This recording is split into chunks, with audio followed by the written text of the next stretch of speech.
Crystal कुक्कू का अंत Rafa और गैब्रियल के बारे में था, जो कई दशकों से अपने अपराधों को छिपा रहे थे और उसके लिए भुगतान कर रहे थे।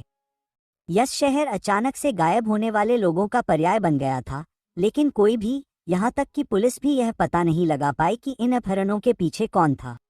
ऐसा इसलिए क्योंकि पुलिस का ही एक सदस्य इन अपहरणों को छिपाने में शामिल था। यह सही है। पुलिस अधिकारी राफा अपराधी गैब्रियल के साथ मिलीभगत कर रहा था और उसे किसी भी तरह के नुकसान से बचा रहा था, क्योंकि उसे उसके चाचा ने ऐसा करने के लिए प्रेरित किया था। जब राफा सिर्फ एक बच्चा था तो गैब्रियल ने उसे अपने संरक्षण में ले लिया और उसे उन महिलाओं के खिलाफ अपराधों के बारे में बताया जो वह नियमित रूप से करता था। शुरू में राफा इस तथ्य से भयभीत था कि गैब्रियल ने संभवतः मैग्डेलेना फराह को मार डाला था, लेकिन समय बीतने के साथ उसने उस स्मृति को दबा दिया। हालांकि जब गैब्रियल ने अपनी पत्नी लुइसा को मार डाला और राफा ने उसके गले में हार देखा, जो कि मैग्डेलेना ने मरने से पहले पहना था, तो उसने दोनों को मिलाकर अपने चाचा को हत्यारा बताया। लेकिन चूंकि गैब्रियल ने यह इशारा किया कि वह राफा का चाचा नहीं बल्कि उसका पिता है, इसलिए राफा उसके खिलाफ कोई कार्रवाई नहीं कर सका। इससे भी बदतर, गैब्रियल के प्रति अपनी जटिल भावनाओं को बाहर निकालने की कोशिश में राफा ने सिल्विया का बलात्कार किया और उसकी हत्या कर दी, जिसके साथ उसका अफेयर था, जिससे अजीब तरह से उसका गैब्रियल से रिश्ता हो गया। इसलिए जब मिगुएल को पता चला कि गैब्रियल एक सीरियल किलर है और उसने उसे मारने का फैसला किया, तो राफा ने मिगुएल को मारने और उसे जंगल में दफनाने का फैसला किया। नतीजतन जब मेरिट की एक मेडिकल रेजिडेंट क्लारा, जिसकी जान मिगुएल के बेटे कार्लोस द्वारा दान किए गए दिल की वजह से बची थी, मिगुएल की पत्नी माटा और उसके दूसरे बेटे हुआन के साथ कुछ समय बिताने के लिए यस आए, तो उसे गैब्रियल ने अगवा कर लिया। क्या इससे राफा को अपनी गलतियां सुधारने की प्रेरणा मिली? स्पॉइलर चेतावनी के साथ क्रिस्टल कोयल के फिनाले के बारे में बात करते हैं। गैब्रियल की मौत हो गई। जब ये खबर फैली कि क्लारा को एक बूढ़े आदमी ने किडनैप कर लिया है, तो राफा को तुरंत एहसास हो गया कि गलती गैब्रियल की है। इसलिए जब गैब्रियल क्लारा को जंगल में उसके केबिन में ले गया, तो राफा ने गैब्रियल को फोन करके यह पुष्टि की कि अफवाहें सच थीं या नहीं। क्लारा उस समय आधी बेहोश थी और उसने गैब्रियल और राफा के बीच हुई कुछ बातचीत सुनी। उसे नहीं पता था कि गैब्रियल राफा से बात कर रहा था, लेकिन उसने उसे राफा को उसके उपनाम ईगलेट से पुकारते हुए सुना। इस बीच स्टेशन पर जब राफा यह पता लगा रहा था कि गैब्रियल को उसके द्वारा की गई गड़बड़ी के नतीजों से कैसे बचाया जाए, तो उसे मार्ट का फोन आया, जिसने उसे बताया कि उसे शक है कि इस सब के पीछे गैब्रियल का हाथ है। इससे गैब्रियल के नए अपराध को दबाने की राफा की संभावना कम हो गई। उसने गैब्रियल को बचाने के लिए मिगुएल को मार डाला। अब वह क्या करने जा रहा था? हर उस शख्स को मार डालो जिसे शक था कि गैब्रियल एक सीरियल किलर है। जब राफा इस पर विचार कर रहा था, हुआन स्टेशन पर आ पहुंचा और हैरानी की बात यह थी कि राफा ने उसे बताया कि गैब्रियल को देख लिया गया है। तो बिना कुछ सोचे समझे हुआन ने गैब्रियल के केबिन पर हमला करने का फैसला किया, और मानो या न मानो, राफा ने उसके फैसले का समर्थन किया। इस बीच भ्रमित क्लारा खुद को छुड़ाने में कामयाब रही और जंगल में भाग गई। गैब्रियल उसके पीछे गया और एक बूढ़ी औरत होने के बावजूद वह किसी तरह क्लारा के साथ रहने में कामयाब रहा।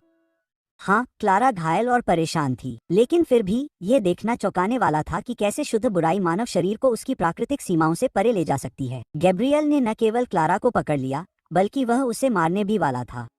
शुक्र है हुआन और राफा आ गए और बाद में गैब्रियल को गोली मार दी, जिससे उसके आतंक का शासन समाप्त हो गया।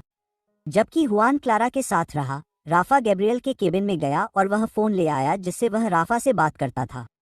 इसलिए जब पुलिस और फोरेंसिक टीम आई, तो उन्होंने सिल्विया सहित सभी गुमशुदगियों का दोष गैब्रियल पर मढ़ दिया। अब मुझे यकीन है कि आप सोच रहे होंगे कि राफा ने गैब्रियल को फिर से बचाने के बजाय उसे क्यों मारना चुना। मुझे लगता है कि राफा के दिमाग का तर्कहीन और भयावह पक्ष हुआन को केबिन में ले जाने, उसे और क्लारा को मारने और गैब्रियल को अपनी शर्तों पर अपनी बाकी की जिंदगी जीने की योजना बना रहा था।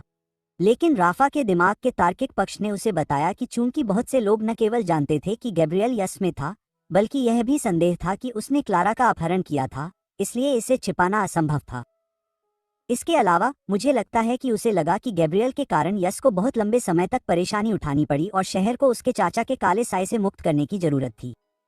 आखिरकार समझदारी आई और राफा ने तर्कसंगत और न्यायपूर्ण रास्ता चुना। खैर, लगभग इसलिए क्योंकि राफा को अभी भी सिल्विया और मिगुएल की हत्या का भुगतान करना था। राफा की मृत्यु हो गई। क्रिस्टल कोयल के अंत में जब क्लारा येसिस को छोड़कर मैरिड में अपने घर लौटने की तैयारी कर रही थी, तब राफा उससे और मार्टा से मिलने आया। उसके गले में फंदा कसता जा रहा था क्योंकि पुलिस को पता चला था कि कोई गैब्रियल के लिए फ्रांस से दवा ला रहा था। इसके अलावा गैब्रियल के केबिन के आसपास लाशों की तलाशी लेने पर मिगुएल का शव मिला था, जिसे राफा ने वहीं दफनाया था। बेशक अधिकारी इन दोनों चीजों को राफा तक नहीं पहुंचा पाते, लेकिन ऐसे जघन्य काम करने का अपराधबोध उसकी आत्मा को खा रहा था, इसलिए मुझे लगता है कि वह उनसे भिड़ना चाहता था। उसने ऐसा कुछ नहीं किया जिससे उनके बीच बातचीत इस दिशा में आगे बढ़े कि उनमें से कोई भी यह समझ सके कि वह इस दौरान गैब्रियल की मदद कर रहा था। लेकिन इसे किस्मत कहें या कुछ और, राफा के कार्लोस के गॉडफादर होने का विषय सामने आया और यह पता चला कि राफा कार्लोस को आइगलेट कहकर बुलाता था। इससे क्लारा को गैब्रियल के केबिन में होने की याद आ गई और उसे याद आया कि उसे बंधक बनाने वाले ने फोन पर किसी को ईगलेट कहकर संबोधित किया था। हालांकि यह बहुत बड़ा झूठ था, लेकिन क्लारा ने मौके का फायदा उठाते हुए राफा पर गैब्रियल के अपराध में भागीदार होने का आरोप लगाया। उसने कार्लोस के एक वीडियो में देखा था जिसमें वह एक अनुष्ठानिक नृत्य कर रहा था जिसे राफा करता था और जिसे उसने गैब्रियल से सीखा था। राफा पहले से ही बहुत गुस्से में था और जब क्लारा ने इन सभी बिंदुओं को जोड़ा तो उसने अपना मुखौटा उतार दिया। उसने अपने सभी अपराधों को कबूल कर लिया और बिना किसी हिचकिचाहट के मार्टा ने राफा को खुदकुशी करने के लिए कहा। राफा ऐसा करने में असमर्थ था और शो में इस बात पर जोर दिया गया कि मार्टा ने ही उससे बंदूक छीनकर उसकी हत्या की थी। पुलिस के सामने जो कहानी पेश की गई वह ये थी कि राफा ने अपने किए गए अपराधों को कबूल कर लिया था। फिर उसने क्लारा को मारने की कोशिश की क्योंकि उसे पता चल गया था कि राफा गैब्रियल का मददगार है। तभी मार्टा ने उस पर हमला किया और जब वे लड़ रहे थे तो बंदूक चल गई और राफा की मौत हो गई। जब पुलिस ने उस कहानी को स्वीकार कर लिया तो क्लारा को आखिरकार मेरिट के लिए रवाना होने का मौका मिला। हाईवे पर क्लारा का सामना एक भेड़िए से हुआ और वे एक दूसरे को देखकर मुस्कुराए। तो इसका क्या मतलब हुआ? गैब्रियल और राफा ने भेड़िए को अपने प्रतीक के रूप में इस्तेमाल किया। उन्हें अकेला भेड़िया भी कहा जाता था। हालांकि भेड़िए ऐसे प्राणी नहीं हैं जो अपनी ही प्रजाति के लोगों का बलात्कार करते हैं और दूसरे भेड़ियों को मारते हैं क्योंकि वे ऐसा कर सकते हैं। इसलिए इन प्राकृतिक शिकारियों को मानवीय शिकारियों के साथ जोड़ना और उस जानवर की छवि को धूमिल करना अनुचित है। और चूंकि क्लारा ने गैब्रियल और राफा के असली चेहरों को उजागर करके जानवर की प्रतिष्ठा को सुधारने में मदद की, जिसे उन्होंने भेड़िए के मुखौटे के पीछे छिपाया था, मुझे लगता है कि भेड़िया उसे धन्यवाद देने के लिए आया था। अगर आपके मन में कोई और व्याख्या है जो स्पेनिश संस्कृति में निहित है तो बेझिझक मुझे बताएं। क्रिस्टल कोयल का अर्थ। क्रिस्टल कोयल में सब कुछ तो था ही, पर एक बात जो मुझे खटकती रही वो था इसका शीर्षक। इसका क्या मतलब था? तो इसमें साफ तौर पर कहा गया है कि गैब्रियल ने अपनी बहन का बलात्कार किया था और राफा उसी का नतीजा था। हम जानते हैं कि कोयल दूसरे पक्षियों के घोंसलों में अंडे देती है और उन्हें अपने बच्चों का पालन पोषण करने देती है। यह बच्चा उस माँ से बड़ा होता था जिसे उसे गोद लेना पड़ा था और वह माँ द्वारा अपने बच्चों के लिए रखे गए भोजन का हिस्सा खा जाता था। इसलिए माँ के असली बच्चे मर जाते थे और कोयल का बच्चा राज करता था। अगर कोयल की इस घटना को शाब्दिक रूप से देखें तो गैब्रियल ने राफा की माँ के घोंसले में अपना बीज रखा और उसे वही प्यार और देखभाल देने के लिए मजबूर किया जो वह नफरत से नहीं बल्कि जुनून से पैदा हुए बच्चे को देती। रूपक के तौर पर कहा जाए तो कोयल का अंडा नफरत का था। एक मासूम बच्चे को सही परवरिश देने के बजाय गैब्रियल ने राफा में द्वेष भर दिया।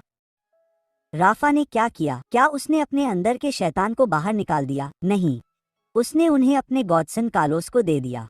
वह बच्चा पहले से ही अपनी शारीरिक बीमारियों से जूझ रहा था और फिर उसने कथित तौर पर उस पर बहुत सारे घृणित विचार और कल्पनाएं डाल दी। कार्लोस की गर्लफ्रेंड मारिया के अनुसार जिस दुर्घटना में कार्लोस की मौत हुई वह कोई साधारण दुर्घटना नहीं थी, यह आत्महत्या थी।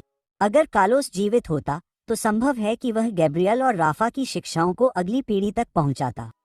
हालांकि उसने खुद को मारना चुना। उसकी मृत्यु के बाद उसका दिल क्लारारा में स्थानांतरित हो गया, जिसने येसेकस के हिंसा के चक्र को समाप्त कर दिया। तो क्या यह क्लारारा को क्रिस्टल कोयल बनाता है?